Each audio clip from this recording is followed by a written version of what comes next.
Hey, everyone. Thank you so much for having me. It's a real pleasure to be here. Thank you so much to Christine and Pie Ladies. What you guys are doing is amazing. And I unfortunately did not know about you while I was in the process of building Lovestagram, but Lovestagram is built in Python and Django. So thank you for bringing Python to more women. Thank you, Yelp. As anybody who's done a side project probably knows, a great coffee shop is the most important part. With Wi-Fi and outlets. So thank you, Yelp, for helping me find several of those around the city. All right. So I will briefly share kind of what Lovestagram is, the story behind it, and then a couple of lessons that I learned along the way, which I'm calling kind of cheesily love notes in here. Please forgive me. All right. So this is a Lovestagram that I sent my boyfriend, Mike. My boyfriend is the co-founder of Instagram. And so for Valentine's Day, I decided that I wanted to make a Valentine's Day card maker that would take the Instagram photos that he and I had in common. In order to do that, I learned to code. I encourage you all to check it out. It's still up. You can send a very belated Valentine to your friends or significant others. But the story really starts back in October of 2010. And this is when my boyfriend and I moved in together. And Instagram had not yet launched, so this is a photo I took with the beta version of Instagram of perhaps the most fabulous instruction manual ever. And the reason I'm including this here is because this instruction manual back in October 7th, 2010 was sort of how I thought about programming. First, step one, you take, 7, 8 different parts. You figure out how they align, you line them up, you screw them in, there's like 7 different processes. This is all step 1. And then step 2, admire your work, right? I really couldn't believe that this was out there. And the reason I have it here today is just that, as somebody who was really non-technical, but working somewhat in the technical sphere, my perception of the product development process was, you hand off requirements to engineers, and they do step B, C, D, E, F, G, A, and then they give it back to you. They've worked some magic, and it's amazing. And it's no wonder that people are intimidated to go into tech when this is often how we think about the process. So the dates are a little wrong, actually. This is actually October 7th. This is a photo that I took of Mike the morning after Lovestagram had launched. He got home at Instagram had launched. He got home at 6 a.m., totally exhausted. And from that moment on, our life together was not the same. Instagram was an amazing success. And it really was from that moment that I decided, hey, if you can build a product that really touches people's lives, and if you don't know how to code, maybe I should learn to code so that I can do that. But again, having sort of this vision of this chair and this really complicated process in mind, I felt really intimidated. And it wasn't really until about a year and a half later, in July 2011, that I decided, okay, I'm finally ready. And the catalyst for this was the engagement party of my friends Bryn and Chris. And both of them are very avid Instagram users. And I wanted to find the Instagram photos that represented their relationship so that I could print them out and put them in some kind of cute little format. Turns out this is extremely difficult to do. Instagram does not have a web environment.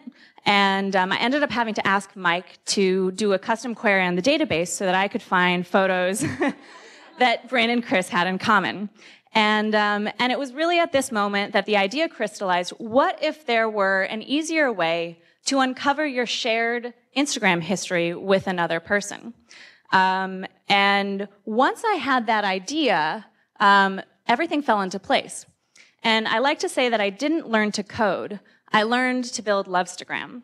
And it was because, I had now a project idea, and I had a deadline, And I felt extremely motivated to kind of push through some of the obstacles of learning to code, of figuring out how things fit together, and I had kind of a timeline keeping me accountable to that process. And that made all the difference for me. And I also felt kind of passionate about what I was doing. As I was going through Zed Shaw's Learn Python the Hard Way, I was thinking, all right, I'm learning about for loops and how they apply.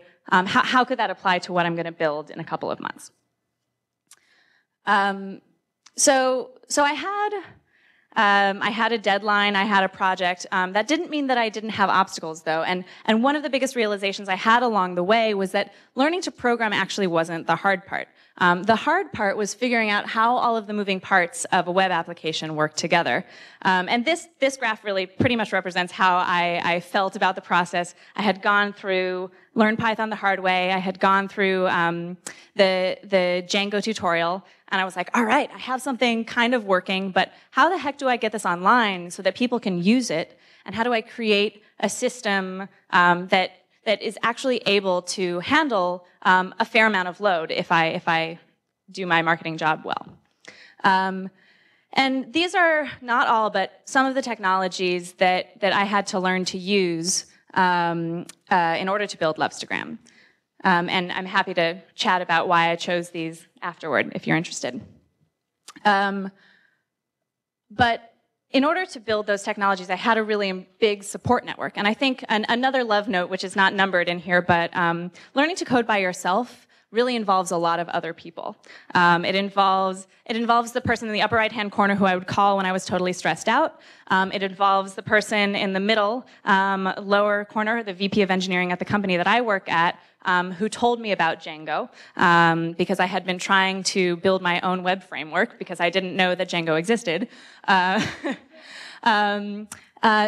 I think people are really important, and not just the support network, but I think users are also really important. And a lot of people will approach side projects kind of in a kind of containable way, and I think I bit off a lot. In the sense that I felt like I was launching a product to the world for my first side project, but I felt like that really motivated me because, and I know maybe not everybody is like this, but I wanted to build something that people would use. And I realized that in addition to having a programming side project, I also needed to have a marketing side project. And so kind of my last love note is kind of how I approached marketing Lovestagram to the world, because it wasn't haphazard. I would love to say that somebody picked up the story and ran with it, but I actually very intentionally tried to craft the narrative behind it. And Lovestagram plugged into two larger narratives, which I think is an important part of marketing a side project. The first was obviously Valentine's Day. And that enabled me to have conversations with reporters who are writing about cute ways to connect with people that you love. But it also plugged into another narrative, which is the fact that a lot of people were learning to code about this time. And I don't know if any of you have signed up for Code Year or know what it is, but essentially it's a pledge that 420,000 people took in January to learn to code in 2012. And, for anybody who's made a New Year's resolution in about mid-February, those New Year's resolutions start lagging. So Lovestagram also plugged into the narrative of, all right, let's remotivate folks. Let's, you can actually build a side project, and it's not impossible to do. And so I felt like part of the message of Lovestagram wasn't just the product itself, but it was the fact that you can learn to code, you can build a web application. And so just some summary stats. For the 6 days before Valentine's that it was live, I had 63,000 visitors, and they created 12,000 Valentines. And I have to say it was probably the most rewarding experience I've had in my life. It's been super fun, and it's been great to be able to talk to other women who are coding. Lynn, thank you so much for inviting me to the PyLadies meetup in San Francisco. And thank you all for listening to me today.